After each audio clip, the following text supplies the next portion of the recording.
আপনারা জানেন আমাদের যিনি সাবেক স্পিকার ছিলেন এখন উনি দায়িত্ব নিয়েছেন, রাষ্ট্রপতির দায়িত্ব নিয়েছেন, আপাতত দায়িত্ব নিয়েছেন উনি, কার্যভার গ্রহণ করেছেন উনি। আমাদের নতুন রাষ্ট্রপতি নির্বাচন করতে হবে, এটা নির্বাচন কমিশনের দায়িত্বের মধ্যে পড়ে। তো নির্বাচন কমিশনের এই যে দায়িত্ব, রাষ্ট্রপতি নির্বাচনের যে দায়িত্ব, এটা করার জন্য 91 সালের একটা আইন আছে।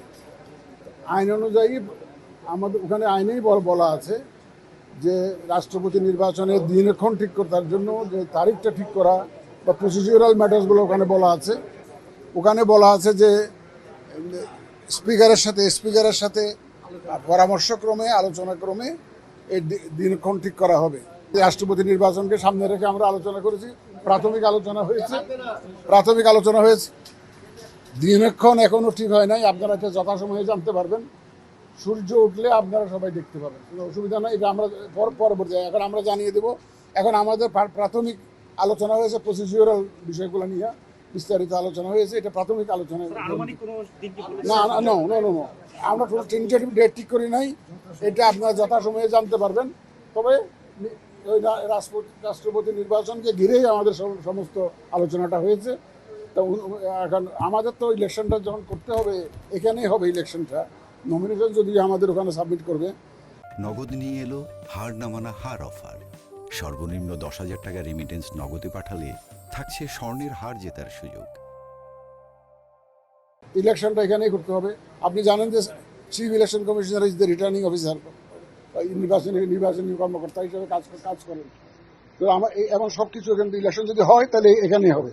আর যদি ক্যান্ডিডেট যদি সিঙ্গেল থাকে, কোনো প্রতিযোগিতা যদি না হয়, তাহলে তার ইলেকশনের দরকারই নেই, সেটা দেখা যাবে। তবে আমরা দিনক্ষণ এবং বিস্তারিত আমরা গেজেট আকারে প্রকাশ করব, আপনারা তখন জানতে পারবেন। এখনো কোনো চূড়ান্ত কোনো দিনক্ষণ আমরা ওইভাবে ঠিক করি নাই। আমরা বলেছি যে কোনো সময় রাষ্ট্রপতি নির্বাচনের জন্য প্রস্তুতি আমরা নিয়ে রেখেছি। কারণ আমাদের আবার স্থানীয় সরকার নির্বাচনেরও একটা প্রস্তুতির ব্যাপার আছে, ধর আমাদের ওদিকেও ব্যস্ততা আছে। সুতরাং এটা আমরা করে ফেলবো, এটার জন্য আমরা প্রস্তুত আছি। ভোটার তালিকা হয়েছে, ভোটার তালিকা নিয়ে বলেছে, আমরা চিঠি দিয়েছি, ওনারা আমাদের কাছে ভোটার তালিকাটা দিবেন। দিলে এটা যত দ্রুত সম্পর্ক ওনারা দিবেন। আমরা আজকে চিঠিটা দিয়েছি ওনাকে। সংসদ থাকলেও অসুবিধা নেই, না থাকলেও অসুবিধা নেই। না থাকলে কিভাবে হবে এটা আইনের মধ্যে বলা আছে। না, ওটা নিয়ে কোনো আলোচনা হয় নাই। ওনারা আমাদেরকে রেফার করলে তখন এটা দেখা যাবে। এটা কোনো আলোচনার বিষয়বস্তু ছিল না। আজকে সাতক্ষীরার বিষয়টি আলোচনার বিষয়বস্তু ছিল না। আমরা শুধুমাত্র প্রেসিডেন্ট নির্বাচন নিয়ে আলোচনা করার জন্য এসেছিলাম। আইন অনুযায়ী যেটা একটা পরামর্শ করা লাগে, ওইটা সাতক্ষীরা নিয়ে কোনো আলোচনা হয়নি।